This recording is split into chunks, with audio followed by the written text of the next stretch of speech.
Hi everyone, this is Sherry with Broken Leg Vinyl. Today I'm going to show you how to color in a mandala. Um, this file is not made to be colored in, so we're going to have to trace it and then color it in. If I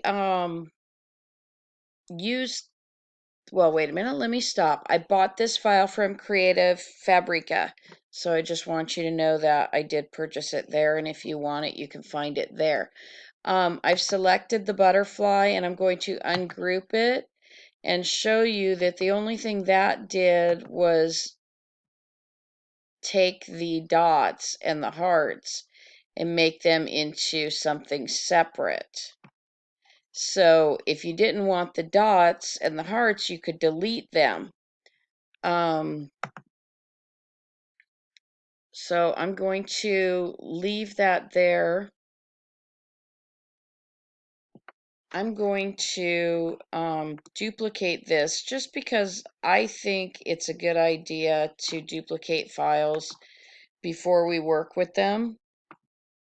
So I'm going to go ahead and select it all, group it back to make it easier, and then right click and duplicate.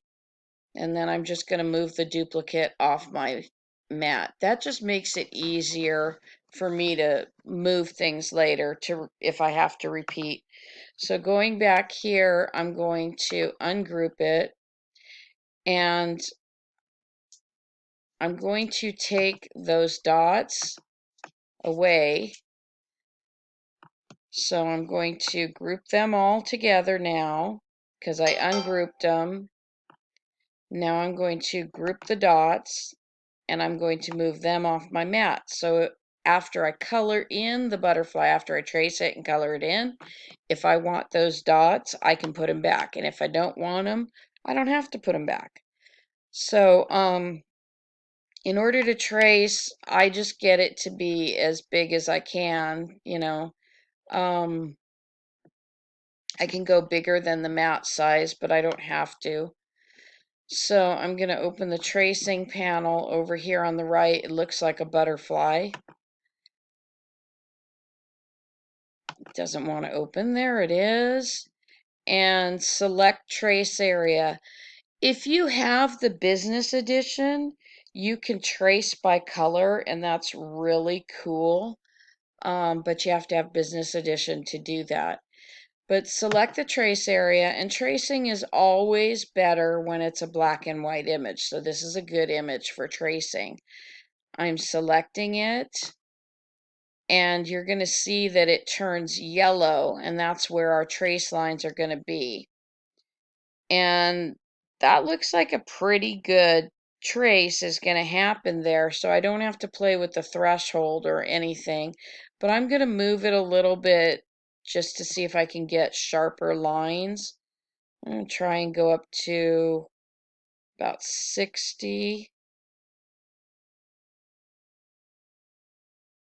Yeah, I don't like where they go when I go too high, so I'm going to leave it at 60. And then I'm just going to choose trace, and that turns the whole butterfly into a traced image, and all of these little pieces can be separated and colored. I don't know why it didn't trace it, so I'm going to tell it again to trace it. There we go. So there's our traced one. Let me remove the black one. Just going to take it off the mat.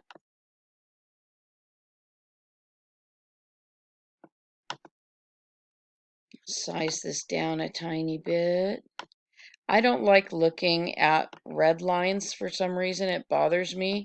So since we traced, I'm going to change the color here and make them blue lines. Okay.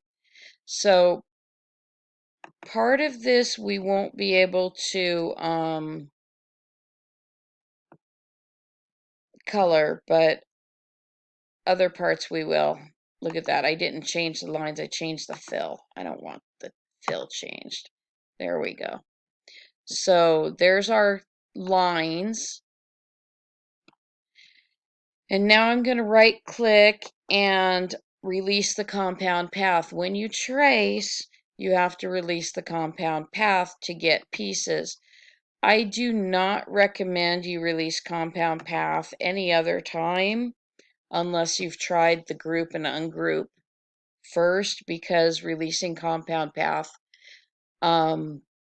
fills in shapes oftentimes and it creates a nightmare for you. So here you go. You see, when we released the compound path, we ended up with tons of little pieces. Okay, so I'm going to zoom in a little bit, and we can take and select pieces now and color in those pieces. So I want all of these little semicircles to be orange, and I can do that. And this gets rather tedious, not gonna lie. I need to make that into the same color orange because I'm using the second one. But if you were going to make a design, say a sublimation design, or you just wanted to make this pretty and print it out, then you would have to go through and color each individual shape. So, it is time consuming, but it can be done. Some of these aren't going to color in, like, for example, this butterfly part, okay? He's or she is solid with the lines here because there's nothing closing those lines. So if I make it, let me put, let's do purple because I already made the lines blue. So purple makes the whole thing filled in purple, and then we're changing the ones that are closed. So purple is confusing. I'm going to go to a light blue. Okay, that's a lot easier to see than the purple, isn't it? So then when I'm selecting, I have to make sure I get that shape that I'm trying to color, and I'm just clicking on that shape and then clicking on the color. And that's what you have to do to color in these kinds of things. So it's tedious, and I'm not going to make you sit here and watch me color the whole thing in. I am going to color it in, but I'm going to pause this and get it colored in and come back. Before I pause it and color it in, I want to show you as well that you can select many things at one time. So you hold down your shift key and you click. So I'm going to hold down the shift, and then I'm going to click on these shapes that I've been trying to capture and turn them orange. And as long as I keep the shift key held down, I will get these shapes and be able to turn them all orange at one time. Now you have to watch and make sure you don't get an extra piece, because that would change the whole thing. So while holding down the shift key, I selected all of those. Now I'm going to let go of the shift key and click on the color I want. Oh, see, I hit something. Something was selected, and I don't want the whole thing selected. I don't want that box selected. There we go. That should do it. Nope.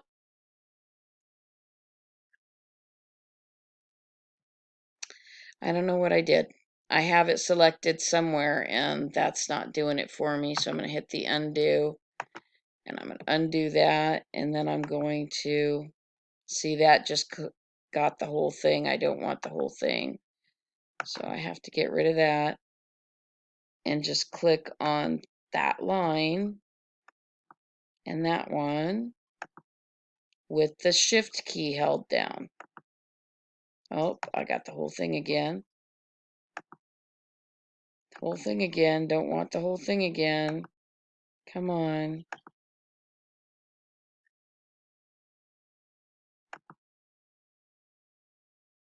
I don't want that piece either. That piece is too big. So you got to click like on the line. I let go of my shift and I'm going to color these, and I got them. You see that? So it is possible, but it does take time. It's good when you're stressed because it makes you concentrate and can help you calm down from the stress. At least that's what works for me. I also make stained glass, and I find that very relaxing too because I have to concentrate on it. So again, I'm holding down the shift key, and then I'm adding the color. Okay, I'm going to fill this in and come back.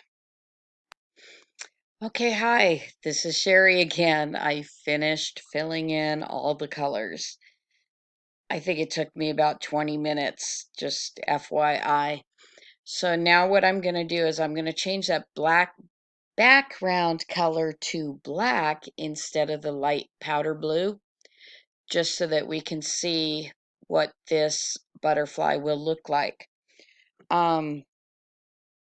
So all I have to do is click on that light blue to select it, and I'm going to change it to black. Now, I think I'm going to do navy blue because I've got that navy blue up here. I think I'm going to do navy blue. There you go. Navy blue. Let's look at what black would look like. Very nice. The black is a nice contrast. That would look really cool. So yeah, I'm going to stay with the black. Now I'm going to select the whole thing. See, I have to run my cursor over the whole thing to get every individual piece. And I'm going to group it, so I can choose up here that icon, or I can right click and choose group. I tend to like to right click and choose group. Okay, once I do that, all the individual boxes go away and I can move my butterfly. So then let me shrink this a little bit, and I'm going to click on these dots that were here. Remember we had the dots? Okay, I'm going to right click and bring them to the front so we can see them on top of the original or the colored butterfly. So you see how now you can see them go on top, and I can place them.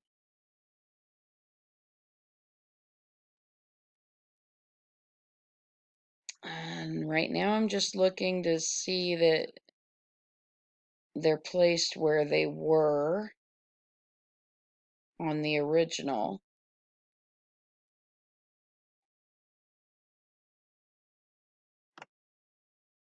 I think that's right. So, do you like it with the dots on it? I do. I think it dressed it up quite a bit. So I'm going to leave them there and call it done. I'm going to regroup them just because I like to have that finished. So right click, group. So now the whole butterfly will move. Now, if you're one who wants to cut a butterfly like this, it'd be like making stained glass. It would be crazy. I think I would do an offset so that there weren't any gaps. And if you were doing it with HTV, you certainly wouldn't want any shrinkage. So right now I'm going to delete out these because I don't need them. I have my original butterfly file that I purchased. That was just in case I messed up and needed to go back. So this is ready to go, and I'm actually going to delete my logo and save this as a PNG file so that I can go ahead and use it for sublimation. So I go to File, Save As, save it to my hard drive, and I have a file folder called Cut Files, and then I have one for insects and bugs, and that's where my butterfly is. See, there's the original. So it's Butterfly Mandala, and I leave the Creative Fabrica number there so that I know where the licensing information is. And I'm going to save it as a PNG and tell it OK. This is because I have Business Edition. Now for sublimation, we want 300 dots per inch minimum. And I also want a transparent background. So I've saved it now, and it's going to be in my file folder, and I can sublimate with it. So that's it. This is Sherry with Broken Leg Vinyl. I hope you enjoyed this. Please subscribe and let me know if you want me to make any more videos. I try to do what customers ask for. Take care. Bye.